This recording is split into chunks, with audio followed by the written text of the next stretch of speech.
Attorney General Merrick Garland traveled to Ukraine this week to discuss U.S. efforts to help prosecute Russian war criminals.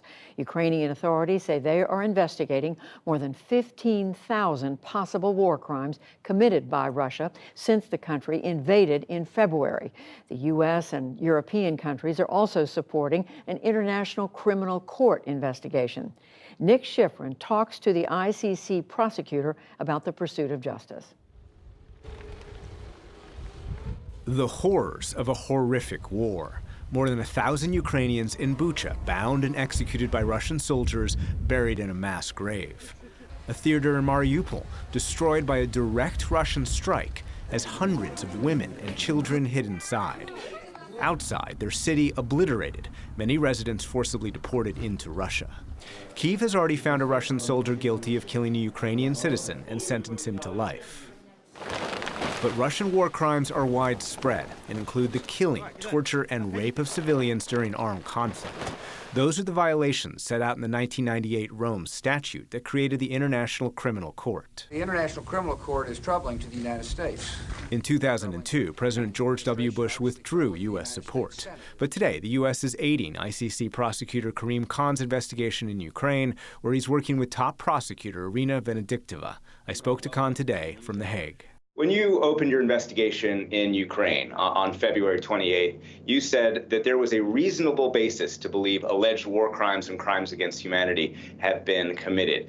Today, almost 4 months later, do you also believe that possible genocide has been committed? It's a great question, Nick, but we're at the early stages of an investigation. Analysts, investigators, lawyers, forensic experts have been and are on the ground, and we will, in due course, make determinations, but we can't put the cart before the horse. Some of the atrocities we've seen, including Russia forcibly deporting Ukrainian children, are specifically written into the Genocide Convention.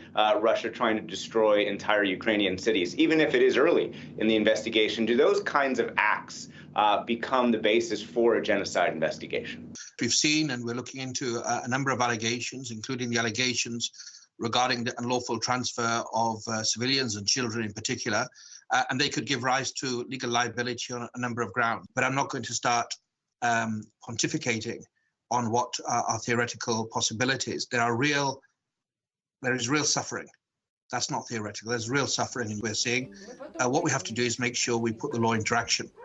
The law has to have meaning for those that are in shelters, those that are feeling insecure, those that have lost loved ones are today, as we speak, facing bombardments or different conduct that may constitute international crimes. And I think that's what we're focusing on. How difficult is it to collect evidence when the crime scene, as you've called it, is a war zone? Well, it's not a walk in the park.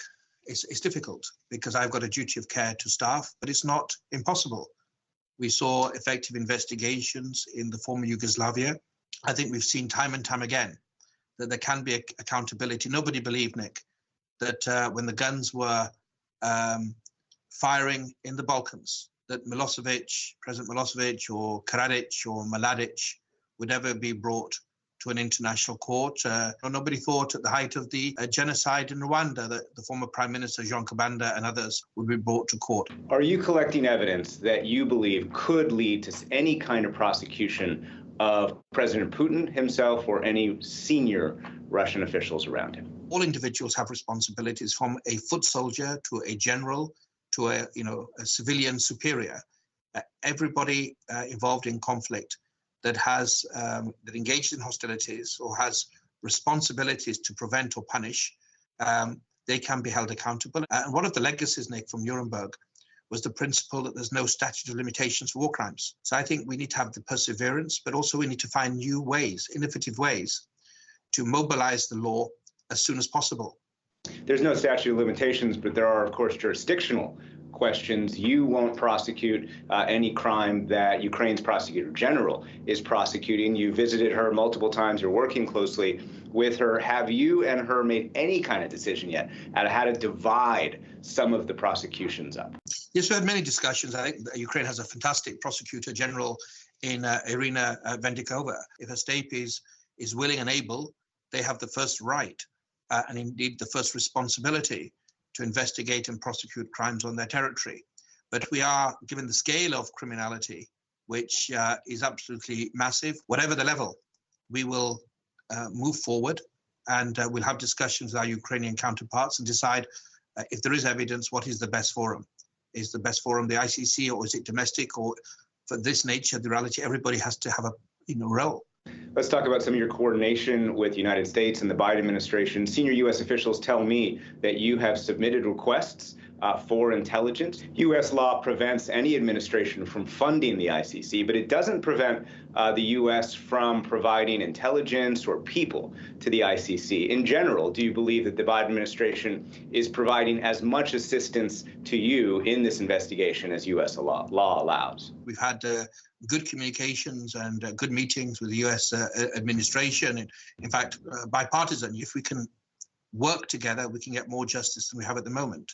But of course, I think there's always areas for significant improvement. I'm not going to, in an ideal world, I would make many suggestions, but it's not my prerogative. There are conversations going on, and I hope, of course, we can build trust and we can get ever more support from all state parties, including the United States. Pursuing someone like President Putin or other senior Russian officials could be done by another crime, the crime of aggression. The ICC, of course, does not have jurisdiction over the crime of aggression. But do you support Ukraine using the crime of aggression, which is in its legal code, or the creation of some kind of independent tribunal to use the crime of aggression against senior Russian officials? In terms of other entities, other mechanisms, I think there needs to be a dose of realism. The ICC has been here for 20 years. It's been historically under-resourced. It has a clear jurisdiction. And there are some perhaps unforeseen consequences or difficulties by creating other mechanisms. I think we should focus on mobilizing what is already here, what already exists. That we can all become rather self-indulgent in creating things that we'd like.